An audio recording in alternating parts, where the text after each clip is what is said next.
Ini bahas pekerjaan fisik bahas desa Kota Pare ini tahun 2019 sampai 2020. Omai ternyata jamai TPK pada falalere MDST akan segala tot baik untung, baik rugi, baik hino, baik mulio, serahkan pada falalere menek Bapak Kepala Desa dan manggilan seluruh masyarakat sehingga rapi hadiri Pak undangan tatore. Pak Kepala Desa akan menerima falalere desa untuk penyerahan masyarakat. Alhamdulillah setelah pekerjaan dari TPK pada tahun 2020 dan 2019 telah diterima dan nanti akan dibuktikan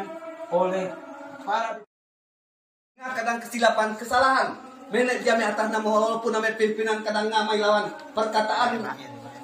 sore tene atas jamai seluruh kami anggota TPK mohon pada falalere mai tidak memaafkan pun sebagai pimpinan dan untuk menjalankan tugas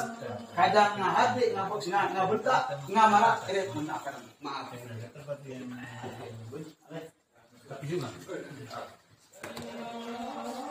Nah yang udah selanjutnya apa nah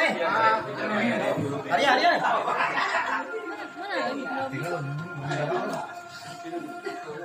koordinator arangkan ayo DPD Bapak Desa Kota Pare dedek jamai atas nama TPK Salamo abi dipekerjakan 2 tahun mulai sampai 2020. Kenyataan yang Mbak Jami atas nama Ketua BPD oleh anggota seluruh masyarakat sore omai singa sirap atau salah minum dapat minggu wan jam siap kami untuk membenahi dan mengelola selanjutnya. Mulai kegiatan